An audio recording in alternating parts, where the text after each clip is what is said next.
a telephone conversation between a language student and an advisor. First, you have some time to look at questions 1 to 6.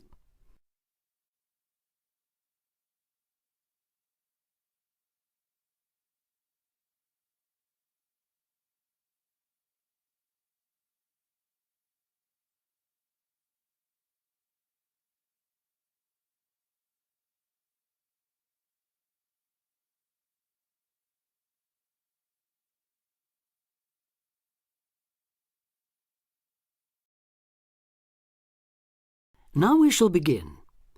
You should answer the questions as you listen because you will not hear the recording a second time. Listen carefully and answer questions 1 to 6. Homestay Language Learning, Lisa McDowell here. How can I help you? Hello, my name's Dan, Hello, Dan. and I'm going to be living with a family in Edinburgh for 3 months, so I'd like some advice on what to bring with me. I'm flying in via Singapore on the 15th. Right. Well, perhaps most important of all are your documents. Vaccination certificate, sponsor's letter, and the certifying letter from us for immigration. Yes, I've got all those in order, I think. What I'm really wondering about are money and clothes and things for my room. Personal effects, in other words. OK, let's start with cash. You'll already have money in your bank account here, of course, but make sure when you get here you have some cash on you. Pounds, that is, not euros or dollars. How much do you suggest? I'd say 50 as an absolute minimum. OK. Now, the next thing is which clothes to bring. What do you think? Well, as I'm sure you know, it can get pretty cold here, so you will need some warm clothing. There are shops near here that sell winter clothes quite cheaply, so you really don't need to bring much. Do make sure, though, that you have at least one thick sweater and a jacket with you when you arrive here. The temperature's likely to be a lot lower than in Singapore. Thanks for the warning. Now, something else I'm not sure about is whether to bring my computer. It's a laptop, so it won't take up much room. 2 problems. Firstly, it might not be compatible with the electricity supply in this country. And secondly, there's a risk of it getting broken in transit. Someone travelling here had hers smashed only last month. But surely I can carry it as hand luggage. Usually, yes, but because of all the tight security right now, you may have to check it in. So my advice is to leave yours at home. OK, I think I will. Is there anything else you'd advise against bringing? Well, you won't need household or cooking things. They'll all be provided. And importing food, of course, isn't allowed by customs, though I imagine you already knew that. Well, yes. But there are 1 or 2 things I'd suggest you find room for in your suitcase. Yes? Perhaps a few of your favourite cassettes or compact discs. Of course, you might be able to find them in the shops here, but then again, you might not. That's a good idea. Anything else? Yes, some photographs of people and places that are special to you could be nice. They can really make your room feel like home. It's just a thought. I'll see if I've got a few good ones. Before you hear the rest of the conversation, you have some time to look at questions 7 to 10.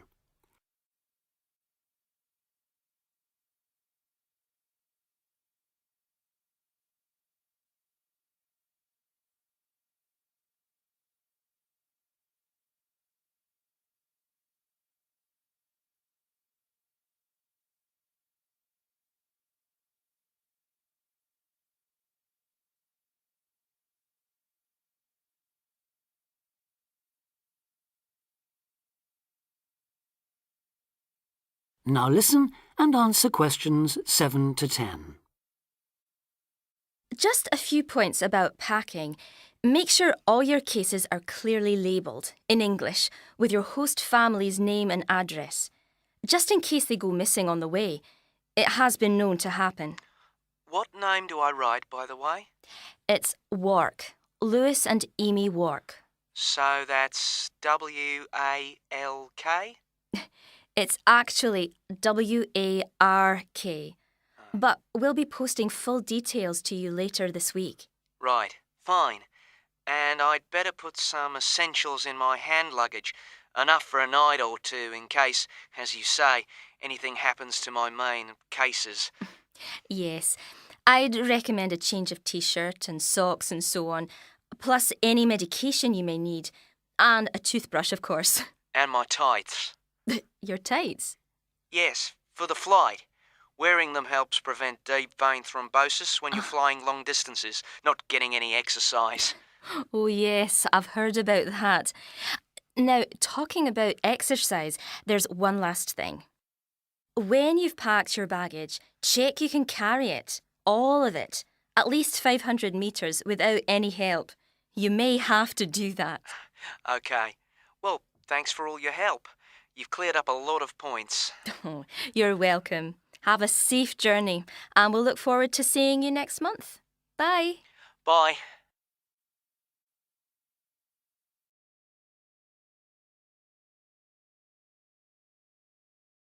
That is the end of part 1. You now have half a minute to check your answers.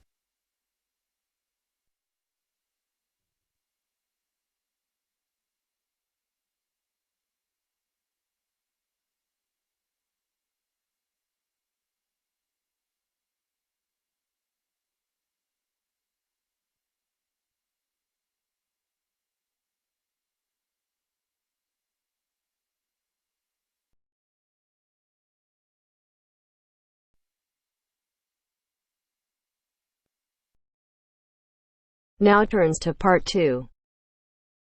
Part 2. First, you have some time to look at questions 11 to 16.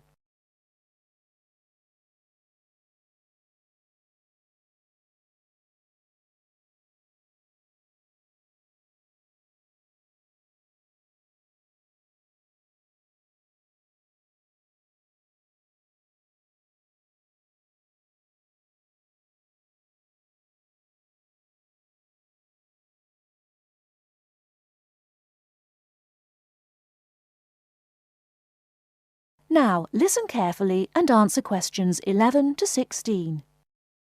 I'm here today with Helen Warner, who has been a vegetarian for many years and is going to talk a little about vegetarianism.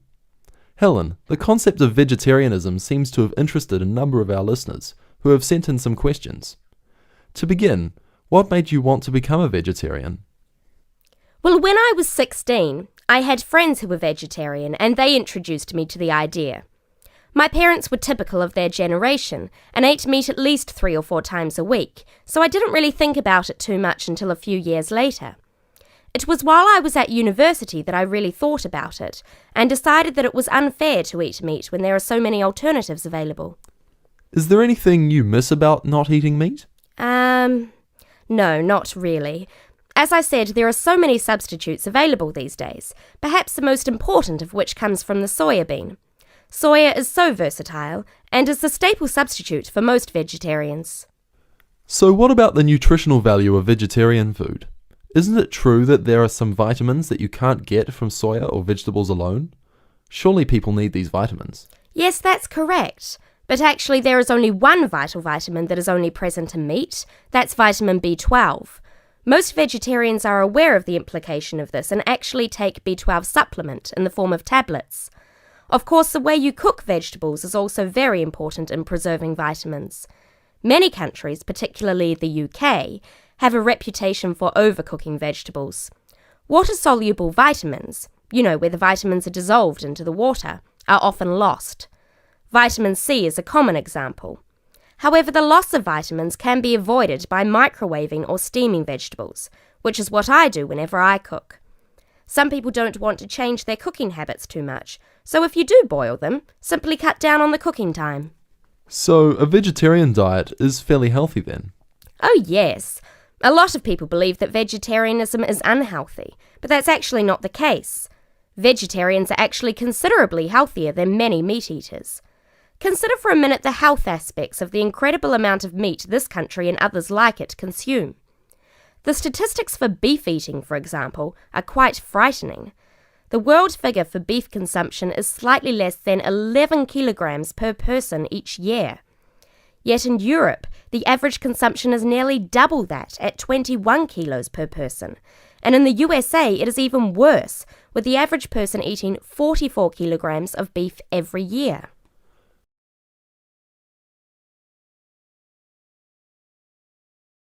Before you hear the rest of the talk, you have some time to look at questions 17 to 20.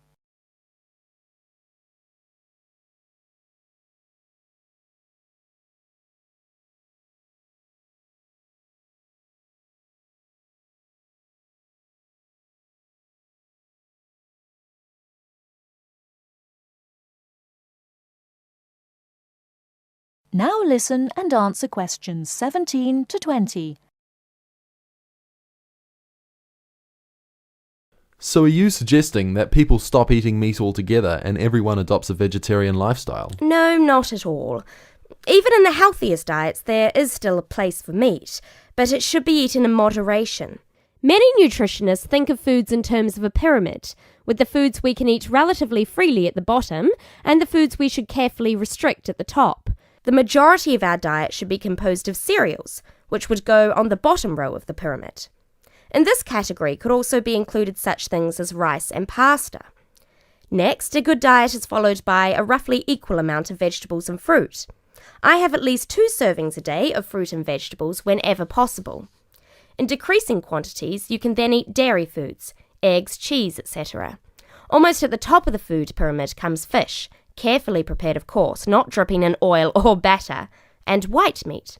Chicken, for example, is a comparatively healthy meat, but again, a lot of this comes down to preparation methods. Right at the top of the pyramid come the ingredients of far too many Western meals, red meat and potatoes.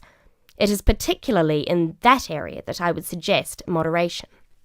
Well, thank you very much, Helen. I'm sure that a lot of listeners are interested in your views. How could they find out more about the health benefits of vegetarian options? Well, there are lots of websites and books on healthy eating and vegetarianism, but it is always important to remember to consult your doctor before making any radical changes to your diet or lifestyle.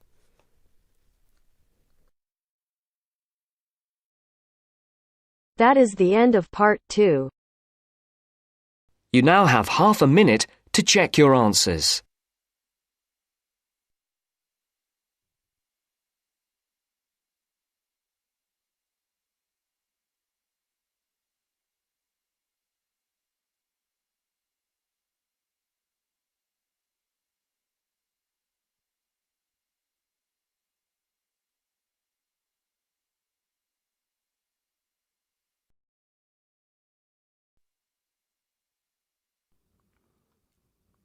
Now turn to Section 3. Section 3. You will hear a discussion between 2 students and their tutor. First, you have some time to look at questions 21 to 25.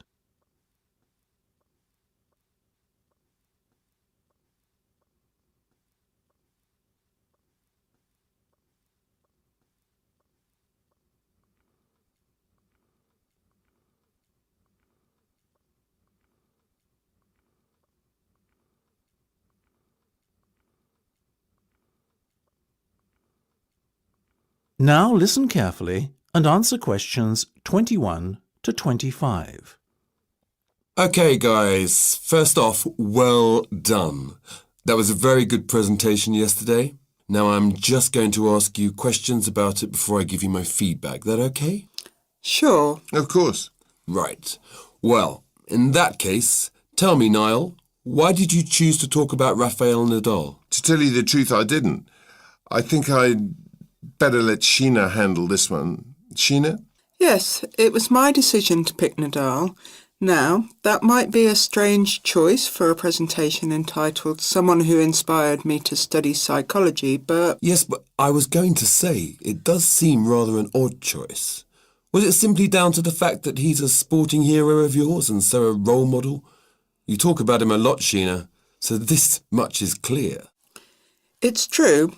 Nadal is someone I look up to, but my reasons for choosing him were totally professional. You see, I doubt perhaps in the history of tennis that there was ever a better match player than him, and that got me thinking, what is the secret to his success? How does he control his nerves so splendidly? The more we started to look into his background, the more I realised Sheena was right. Nadal was a perfect candidate for this study. He is, on so many levels, a very well-balanced character, and it was fascinating to gain an insight into the mind of this great champion over the last few weeks. I'll admit that I was at first somewhat unsure about whether or not I should back Sheena on this one, but it didn't take long for our research to put us at ease. So, while most of the students were researching Freud and other visionaries in the field of psychology and psychoanalysis, you were looking into a present-day sports star? Does that not strike you as a little odd? Of course, we knew it was a risk. After all, there was a danger that no one, least of all you, would take us seriously when we stood up on stage and started our presentation. That said, I think it is in the spirit of psychology to be inquisitive and adventurous and not just stick to the conventional. Otherwise, how would the field have come so far, as it has done already? Well, I must say, your risk certainly paid off. Yours was, without a shadow of a doubt, the most interesting and original presentation I saw. And judging by the reactions of the other students, I would have to say that everyone else was equally impressed. Thank you. I'm so glad you think so. Yes, but notwithstanding your excellent presentation content, we must remember that the marks for this project are awarded based on a number of criteria, and we'll examine those in a few minutes. But first, another question. Where did you find your sources? Well, and I don't quite know how we managed it, but we were able to secure a face-to-face interview with Nadal while he was over here for the Wimbledon Tennis Championship, so we weren't reliant on newspaper articles and interviews or any other forms of secondary sources. We did, however, find the library's sports archive an invaluable backup aid to help us fill in the gaps and piece together our interpretation of what makes Nadal such a mentally strong champion. Before you hear the rest of the discussion, you have some time to look at questions 26 to 30.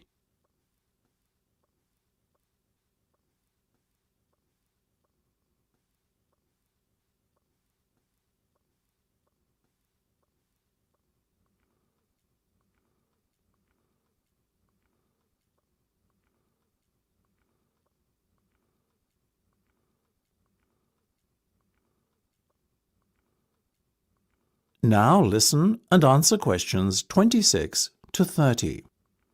Okay, well, as I said, congratulations again for your excellent work. Now it's time for my feedback. The first area where marks were awarded is in your use of equipment. I felt that had you not been a little too reliant on the overhead projector, and had you, for example, used the interactive whiteboard and audio equipment a little more effectively, you would have received top marks in this section. As things stand, though, your use of equipment was still very satisfactory. It's just a shame as it was an opportunity missed to score full points. The next area I was asked to assess is content. As you might have guessed, I simply can't fault you on that. Highly original work, so well done. As for your timing, I felt that the two of you were a little too over-rehearsed, so the presentation felt, at times, a little robotic. That said, again, it was very satisfactory, and you would get full points for effort. Sadly, though, there is such a thing as trying too hard, and that cost you top marks here, I'm afraid. Oh, I see. Right. What was particularly impressive, though, was the thick handout you'd prepared for everyone. I took it home to read through it afterwards, and it was very well written. But not alone that, it also enhanced my experience of the presentation itself on the day, as I was able to refer to the handout for further information on what was being discussed and to answer any questions I had. Very nice. As for your level of interaction, Well, you had so much that you were intent on packing into your 20-minute time slot that sadly you run out of time at the end, which left no room whatsoever for interaction and no one had the chance to ask you any questions.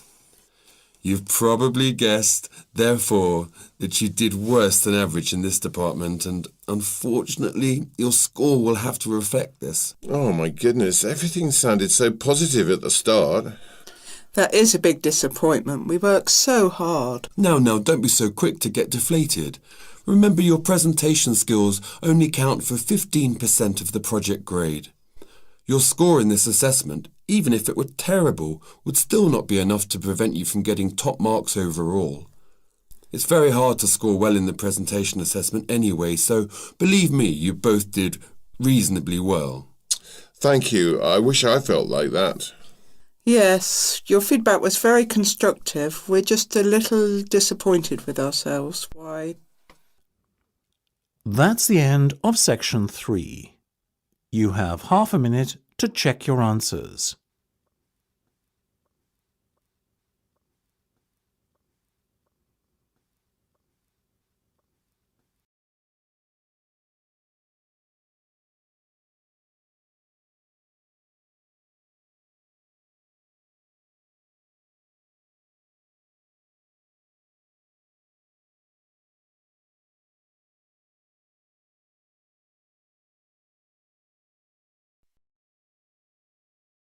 Now turns to part 4. Part 4. 9. Listen to the second part of our lecture. As you listen, complete the notes below. First, you have some time to look at questions 31 to 40.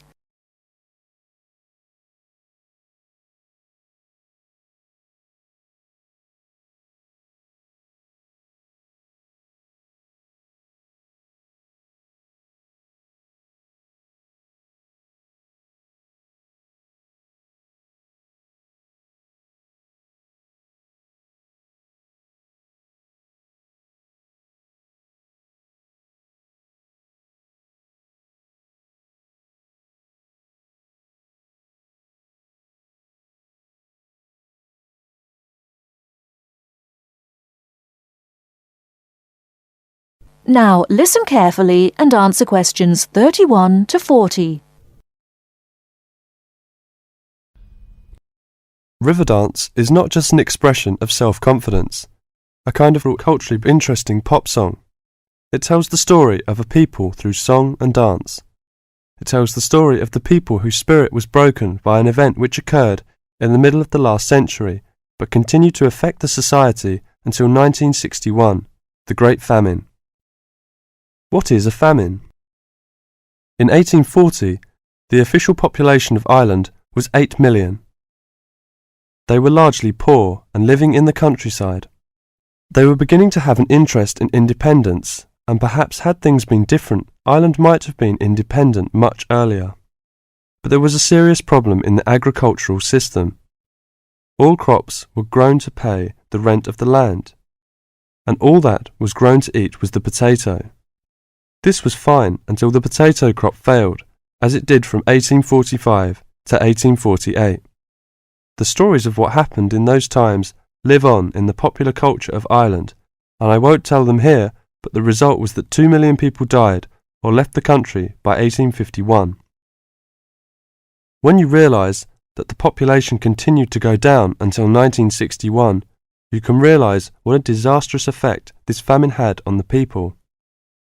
Compared with China, imagine if the famine of 1960 reduced the population by a quarter and it kept falling to less than half of its pre-famine figure. Anybody with ideas left and went to England, America or Australia. The people left behind were broken by their experiences and, in effect, the famine and its consequences put an end to all serious development in the country until well into this century.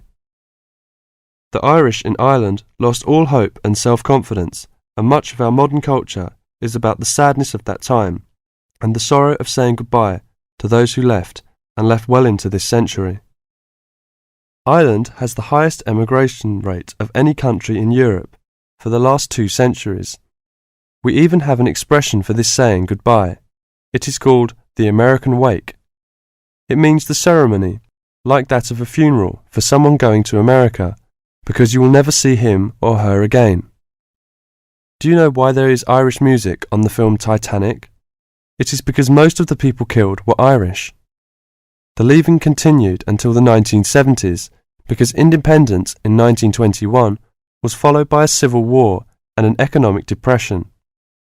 Almost every family in Ireland has relatives abroad, and up to the 60s in some places, of a class of 30 graduating from high school all left.